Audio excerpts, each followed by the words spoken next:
Hello and welcome back Saraswati ज्ञान। और आज हमारा टॉपिक है LIC। LIC मतलब कि लाइफ इंश्योरेंस कॉर्पोरेशन, जो कि एक भारत सरकार का जो है उपक्रम है। तो आज हम LIC बीमे और अन्य प्रकार के बीमे जो होते हैं उनको करवाने से पहले जो हमें सावधानियां रखी जानी चाहिए उनके बारे में आज हम बात करेंगे। तो सबसे पहले जान लेते हैं कि LIC क्या होता है। तो LIC जो होता है लाइफ इंश्योरेंस कॉर्पोरेशन होता है, इसका फुल फॉर्म होता है, जिसमें हम जो होते हैं गवर्नमेंट टाइप के जो होते हैं बीमे कराए जाते हैं। तो बीमे हम किस लिए कराते हैं कि अपनी बचत हो, इनकम हो, और जो हमारी कुछ दुर्घटना या डेथ वगैरह हो जाती है तो उसके हमें परिवार को कुछ मदद मिल सके, इसलिए हम जो होते हैं बीमे करवाते हैं। तो बीमे हम तो करवाते हैं अपनी बचत के लिए, इसलिए बचत तो हम कर रहे हैं, लेकिन बचत करने के साथ साथ ही हम जिन एजेंट वगैरह से LIC एजेंट से जो करवाते हैं उनमें हमें क्या क्या सावधानी रखी जानी चाहिए और हमें अपनी तरफ से भी क्या सावधानी रखी जानी चाहिए, इसके बारे में आज हम बात करेंगे। तो चलिए जान लेते हैं। सबसे फर्स्ट जो सावधानी रहेगी हमारी समय की, कि क्या होता है कि हम LIC बीमे जो होते हैं, ज़्यादातर लोग सोचते हैं कि हम कम समय के लिए ही बीमे कराएं, लेकिन क्या होता है कि जो एजेंट होते हैं उनको ज़्यादा टाइम में बीमे कराने में ज़्यादा आई थिंक प्रॉफिट ज़्यादा होता है। तो इसलिए आप से ये निवेदन है कि आप अपना बीमा जो करा रहे हैं अपने हिसाब से, हम भले ही 20 साल का कराएं, लेकिन ध्यान रखें कि हमने 20 साल का ही कराया है। एजेंट से भी बताएं कि हमारा 20 साल का ही होना है, ठीक है। अब सबसे पहली बात सेकंड जो होती है प्रीमियम की।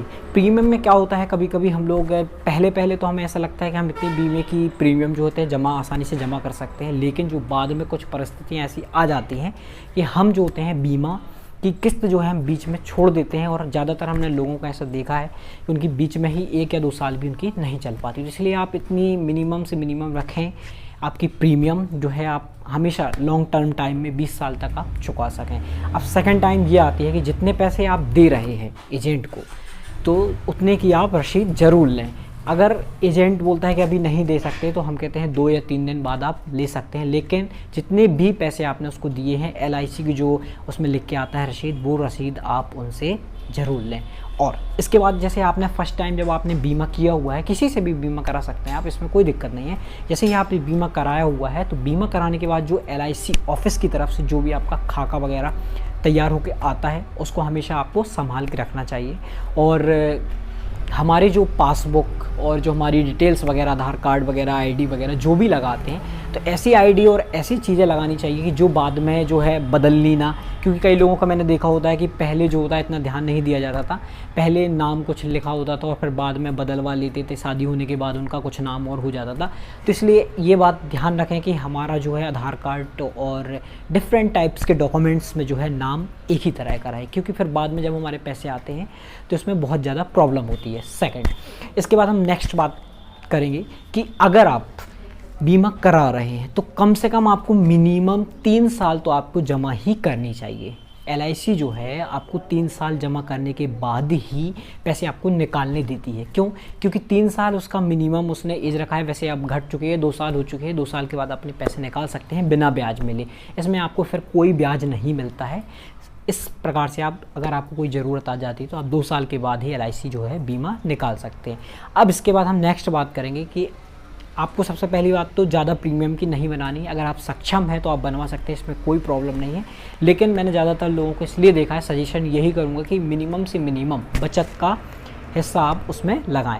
LIC प्रीमियम को कम से कम, मैंने बताया कि आप कम से कम 2 से 3 साल तो ज़रूर ही चलाएँ, इतनी मिनिमम आप जमा ही करें। नहीं तो आपको जो पैसा आपने बचत किए हुए थे वो आपके LIC में ही चले जाएंगे और फिर उसके बाद में निकलते नहीं हैं।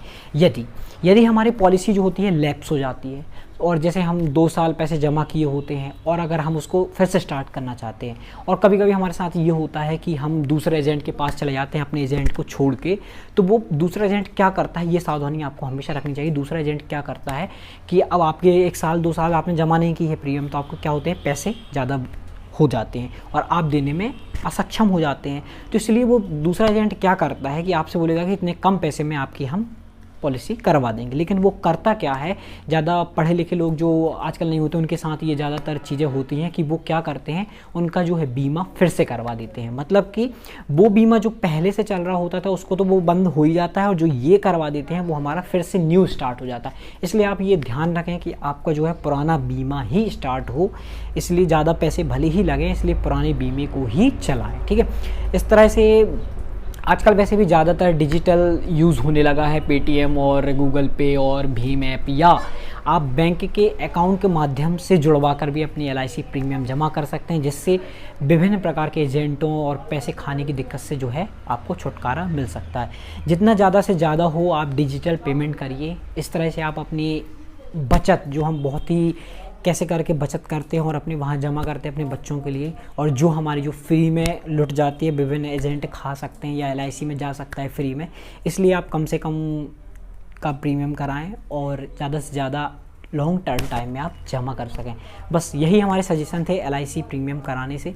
और अगर आपको ये सजेशन अच्छे लगते हैं तो आप भी एलआईसी बीमे कराने से पहले ये सजेशन रखें। मैंने भी एलआईसी में लगभग 2 इयर्स काम किया हुआ है, तो इसलिए मैं आपको ये सजेशन दे रहा हूँ, और मैं भी एजेंट रह चुका हूँ।